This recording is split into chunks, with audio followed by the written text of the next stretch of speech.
etcétera. Nunca se abrió ese proceso participativo, nunca se dio la información necesaria para que yo pudiese tener opinión o cualquier ciudadano, etcétera. Entonces, el término participación se ha pervertido mucho, pero yo creo que es realmente importante. Y en el ámbito de la empresa es exactamente lo mismo. Y me estoy refiriendo aquí, por ejemplo, con los clientes, con los usuarios. Les tengo que dar información, tengo que ser transparente, tienen que conocer lo que yo estoy haciendo. Le tengo que dejar que se comuniquen conmigo, ellos ya se comunican, pero se comunican conmigo, y tienen que tener capacidad de tomar decisiones, que eso en nuestro caso puede querer decir que los escuche y que lo que yo aprenda de ellos lo introduzca en mi modelo de negocio. O sea, el tomar decisiones nunca quiere decir un proceso de votación, sino que quiere decir muchas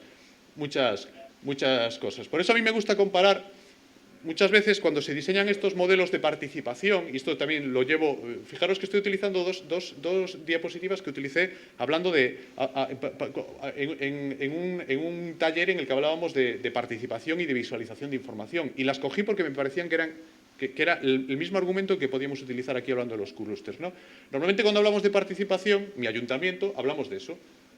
Alguien desde arriba define para qué va a participar la gente, le proporciona los datos única y exclusivamente necesarios para que participe y genera una interfaz que permita a los usuarios elegir entre ese menú predeterminado. Claro, algo muy distinto es esto, es un proceso de emergencia, que es que proporciono los datos, proporciono las herramientas, la interfaz. Las herramientas puede ser una plataforma tecnológica, puede ser espacios de relación, un diseño organizativo, una institución, etcétera, etcétera, y los usuarios, que en el caso del clúster los usuarios son los empresarios, también pueden ser los clientes, pueden ser las universidades, los usuarios usan los datos de formas que no teníamos pensadas, se apropian de la información y generan nuevas ideas.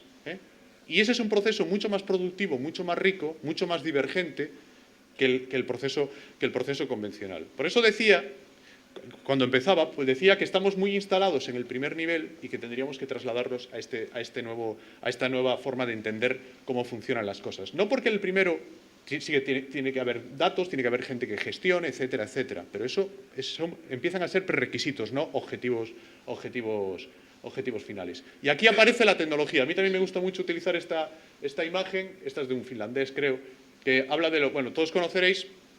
Todos habéis oído hablar de la web 2.0. La web 2.0 es como un nombre que se acuñó, que explica todo este nuevo fenómeno de cultura digital, pero es muy instrumental. Alude sobre todo a las herramientas y no a las prácticas, ¿no?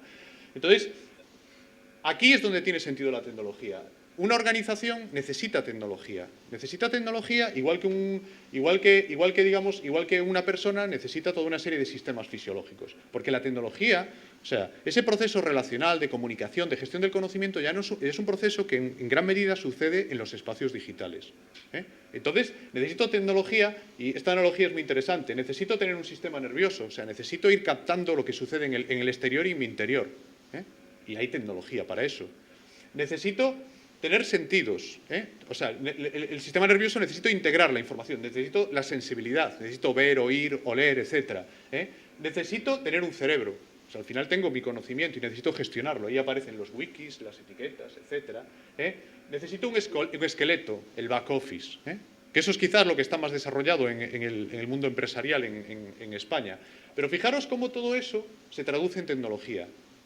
Lo interesante es que casi todas esas herramientas, que antes eran costosísimas, ahora son prácticamente gratuitas. O sea, esas herramientas las utilizo yo como persona, muchas de esas herramientas, salvo el tema del esqueleto, que yo no necesito un back office para mí como individuo, pero yo utilizo todas estas herramientas y las está utilizando posiblemente Telefónica, de una forma más o menos similar. Con lo cual, ya no hay la excusa de que la tecnología es cara, etcétera, etcétera.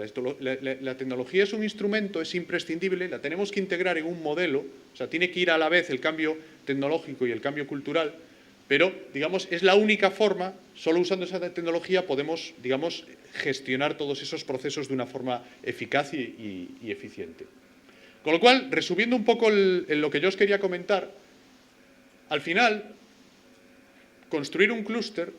Me gusta la palabra construir porque implica eso, aprender con las manos. Construir un clúster significa diseñar esa interfaz. O sea, significa que diseñemos el escenario.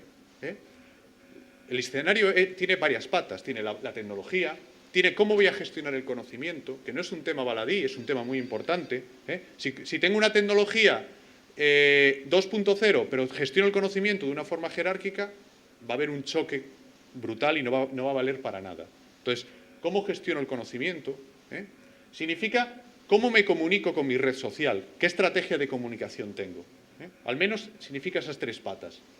Y después diseño las reglas de juego que dan lugar a la propia red social, a la interacción. Y esas reglas de juego, esas reglas de interacción, de colaboración, solo son en partes diseñables. O sea, yo creo que, y esto es un mensaje que se ha repetido muchas veces, no nos obsesionemos con predecir los resultados. Primero, porque nos vamos a equivocar, y segundo, porque vamos a conseguir coartar procesos que van a ser muy, muy interesantes. Entonces, yo creo que digamos, en el diseño de esta interfaz, entendiendo así lo que sería un clúster o una organización, yo creo que una empresa podríamos hacer lo mismo, está buena parte del éxito. Bueno, como os decía, tampoco quiero prolongarme mucho más. Casi lo vamos a dejar aquí.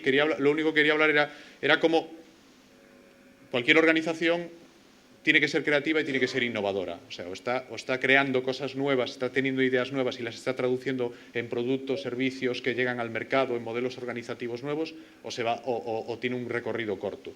Y la innovación, como un ámbito de actuación también de las organizaciones, también se le aplican estas reglas. Y la innovación cerrada, lineal, tiene los días contados y estamos en un mundo en el que la innovación necesariamente tiene que ser abierta. Primero, porque es mucho menos costosa. Y segundo, porque es mucho más creativa, genera mucha mayor diversidad.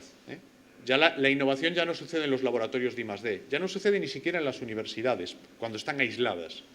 La innovación sucede en la red, en la interacción. Y entonces también eso requiere un diseño de cómo provocamos procesos de ese tipo. Pero bueno, no me prolongo más y si queréis empezamos ahora un poco una charla. Muchas gracias.